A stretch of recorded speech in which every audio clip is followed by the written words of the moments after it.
বেশি সময় আজ কাজ করব না। এই একটা গাছ কেটেই বাড়ি চলে যাব। মেয়েটা জ্বরে শুয়ে আছে একা একা, না জানি কি করছে। তাড়াতাড়ি গাছটা কেটেই বাড়ি যেতে হবে।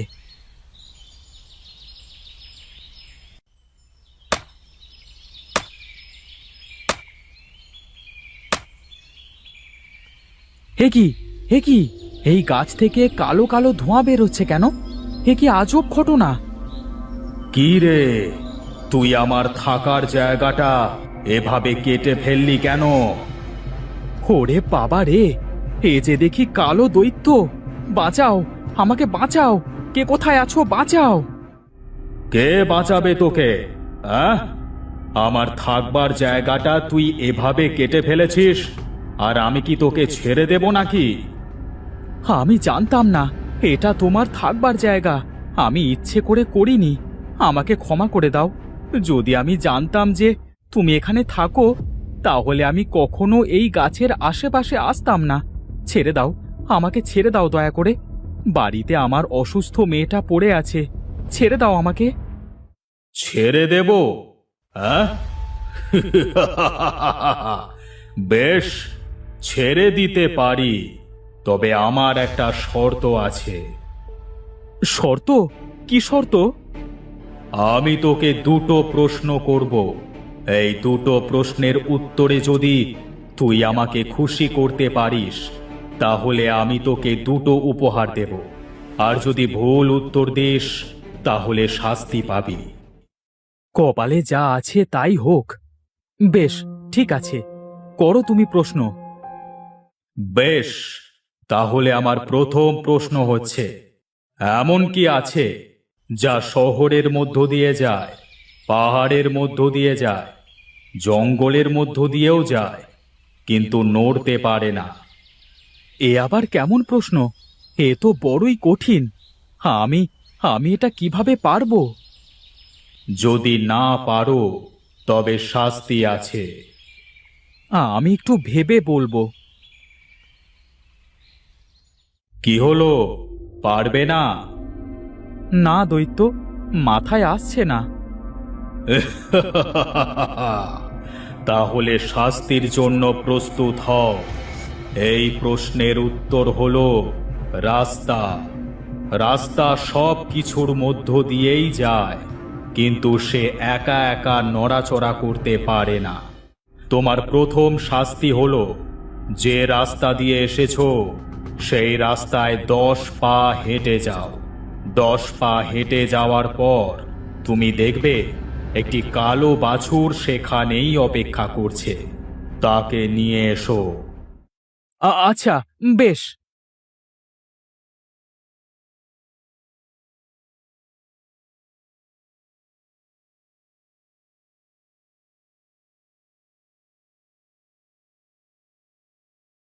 এবার আমার দ্বিতীয় প্রশ্ন শোনো। আমার দ্বিতীয় প্রশ্ন হলো, এমন কি আছে যেটা শুধুমাত্র ওপরের দিকেই ওঠে, নিচের দিকে কখনোই নামে না? হ্যাঁ, এমন কি জিনিস আছে যেটা কখনো নিচে নামে না, শুধু ওপরের দিকেই ওঠে? কি হলো, এবারের প্রশ্নের উত্তরটা পারলে না তো? পেয়েছি, পেয়েছি। এমন এক জিনিস যেটা শুধুমাত্র ওপরে ওঠে, কখনো নিচে নামে না, আর তা হলো বয়স। মানুষ হোক কিংবা অন্য কোনো প্রাণী, তাদের বয়স একবার ওপরে উঠলে আর কখনো নিচে নামে না। বেশ, একটি সঠিক উত্তর দিয়েছ। তাহলে আমার কথা অনুযায়ী তুমি একটি পুরস্কার পাবে।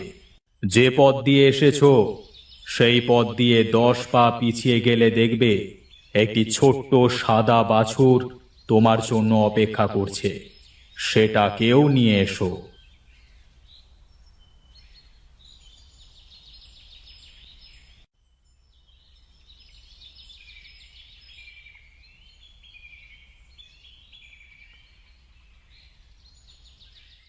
এই দুটো বাছুর আমি তোমাকে দিলাম। কালো বাছুরটা হলো তোমার শাস্তি, আর সাদা বাছুরটা হলো তোমার উপহার।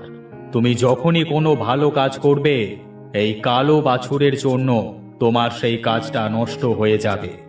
আবার যখন তুমি কোনো বিপদে পড়বে, তখন এই সাদা বাছুরের জন্য তোমার সেই বিপদ কেটেও যাবে। এ কি বলছো তুমি দৈত্য? আমি তাহলে সারা জীবন দোটানার মাঝেই থেকে যাব? যদি বুদ্ধি কাজে লাগা তাহলে, তবে সেই বুদ্ধিটা আমি বলে দেব না। যাও, এখন এখান থেকে এসো। আচ্ছা, বেশ।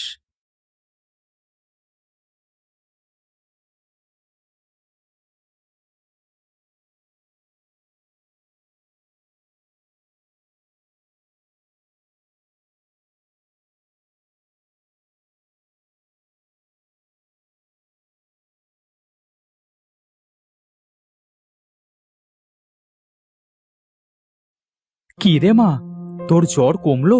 একটু সুস্থ লাগছে? হ্যাঁ বাবা, আমার জ্বরটা অনেকটাই কমে গেছে। তুমি কিছু খাবে না বাবা? না রে মা, খিদে নেই। কি হয়েছে বাবা? তোমার মুখটা অত শুকনো কেন লাগছে?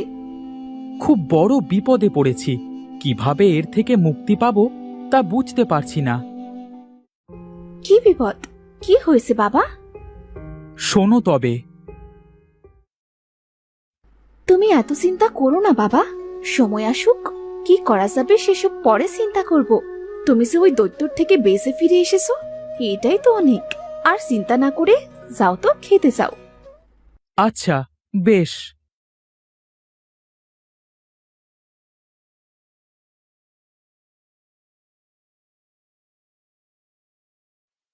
কি হে কাঠুরে, বাড়ি আছো নাকি? এই তো কর্তাবাবু, আপনি এসেছেন যে। আমায় ডেকে পাঠালেই তো আমি চলে যেতাম। আপনি আবার কষ্ট করে আসতে গেলেন কেন? আসুন আসুন। শোনো, আমার মেয়ের বিয়ে সামনের সপ্তাহে। রান্নার জন্য পর্যাপ্ত পরিমাণে কাঠ দরকার। বিয়ের সমস্ত আয়োজনে যত কাঠ প্রয়োজন সব